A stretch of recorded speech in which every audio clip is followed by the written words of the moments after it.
Hello students, आपका welcome है हमारे channel physics numerical problems and solutions में। इससे पहले हम आज का वीडियो स्टार्ट करें, आपसे रिक्वेस्ट है कि प्लीज़ हमारे चैनल को शेयर कीजिए और सब्सक्राइब कीजिए। तो आज का जो क्वेश्चन है हमारा, वो क्वेश्चन नंबर है 13 गेट 2026 के एग्जाम का। इस क्वेश्चन में हमारे पास एक ऑपरेटर ए है जो कि हर्मिशियन ऑपरेटर नहीं है। अब हमें यहाँ पर सी और डी की वो पॉसिबल वैल्यूज निकालनी है जिनके लिए ये वो जो ऑपरेटर है ये हमारा हर्मिशियन होना चाहिए।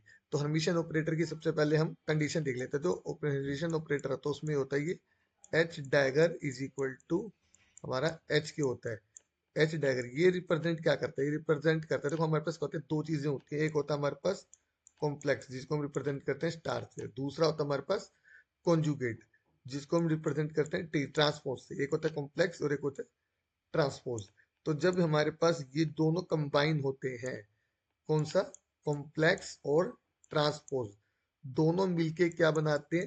डैगर बनाते हैं। तो अगर इन दोनों के अप्लाई होने के बाद हमारे पास कोई ऑपरेटर सेम रिजल्ट दे रहा है, दैट मीन्स वो क्या हमारा हर्मिशियन ऑपरेटर है। समझ आया सबको? दोबारा से बता देते हैं कि जो स्टार है ये हमारा कॉम्प्लेक्स को रिप्रेजेंट करता है और टी जो है वो ट्रांसपोज को।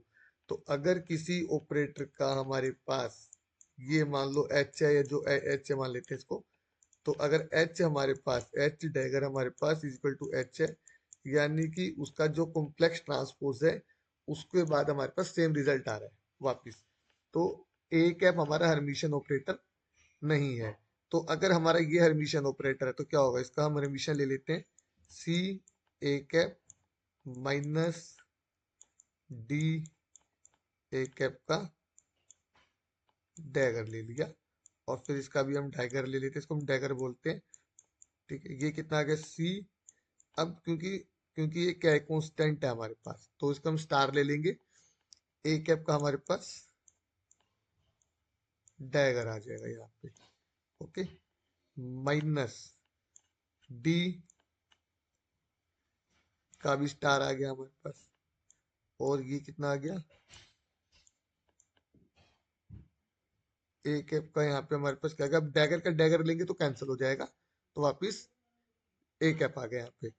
अब ये क्योंकि ये हमारा हर्मिशियन है तो ये किसके इक्वल होगा? इसके इक्वल भी रहेगा C A cap minus D A cap dagger. अब देखो हम क्या करेंगे, डैगर वाली जो टर्म्स है, जो ए कैप वाली है उनको कोफिशिएंट्स को इक्वेट करेंगे, और ए कैप डैगर वाले कोफिशिएंट्स को इक्वेट करेंगे। तो दोनों इक्वेशंस में ए कैप और ए कैप डैगर वाले जब कोफिशिएंट्स हमने कंपेयर किए तो हमें क्या मिला? हमें मिला यहाँ पर सी स्टार, यानी कि सी का जो कॉम्प्लेक्स कॉन्जुगेट है वो मिल गया माइनस डी, और सी इज इक्वल टू कितना मिल गया हमारे पास?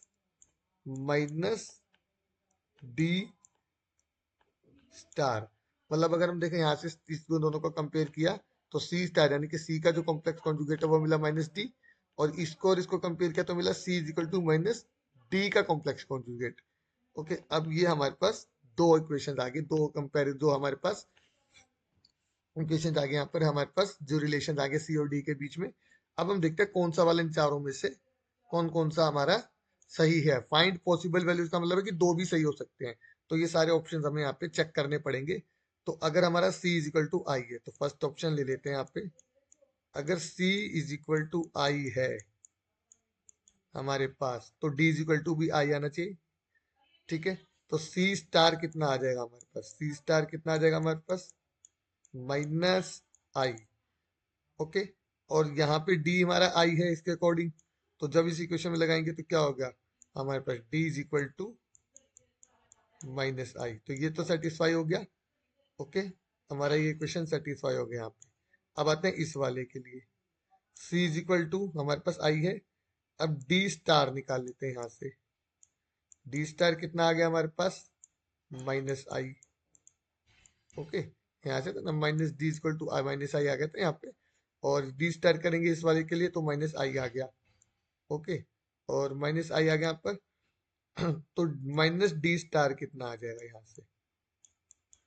वो आ जाएगा हमारे पास आई, जो कि हमारा सी के इक्वल है। तो ये वाली भी सेट है, मतलब कि इस वाले के लिए हमारे पास, ए वाले ऑप्शन के लिए ये दोनों कंडीशंस हमारी सेटिस्फाई हो रही है, मतलब ए वाला ऑप्शन तो हमारा करेक्ट हो गया। अब c इज इक्वल टू 1 और d इज इक्वल टू 1 ले लेते हैं। तो c अगर हमारा 1 है तो c स्टार कितना आ जाएगा हमारे पास, वो भी 1 आ जाएगा। ओके, और d हमारा 1 है, यानी कि c स्टार हमारा नॉट इक्वल टू आया माइनस डी के, मतलब ये पहली कंडीशन हमारी गलत होगी, इसका मतलब ऑप्शन बी हमारा गलत है। अब आते हैं हम ऑप्शन सी पर। ऑप्शन सी पर आते हैं, सी इज इक्वल टू कितना है, -1 है, तो सी स्टार यानी कि जो कॉम्प्लेक्स कॉन्जुगेट है वो भी करेगा -1 रहेगा। ओके, और डी भी हमारा 1 है, इसके ये हमारा डी यहाँ पे आयोटा है, यहाँ पे ये वाला ऑप्शन तो हो चुका है, डी आयोटा है हमारे पास।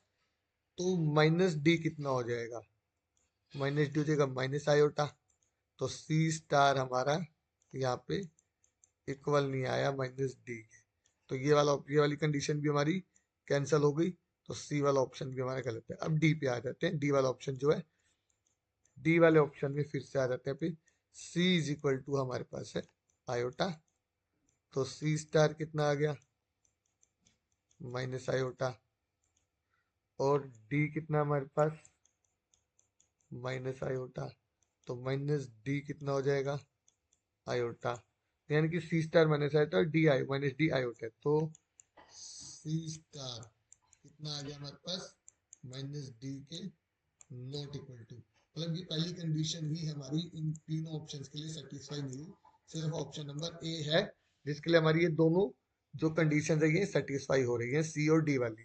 तो इसलिए हमारे पास यहाँ पे जो करेक्ट ऑप्शन होगा वो ये हो जाएगा। तो सी और डी की जो दो वैल्यूज है वो कौन सी है, आयोटा है, सी और डी किसके इक्वल आएंगे, आयोटा के। तो आई होप स्टूडेंट्स आपको ये क्वेश्चन अच्छे से समझ में आया होगा।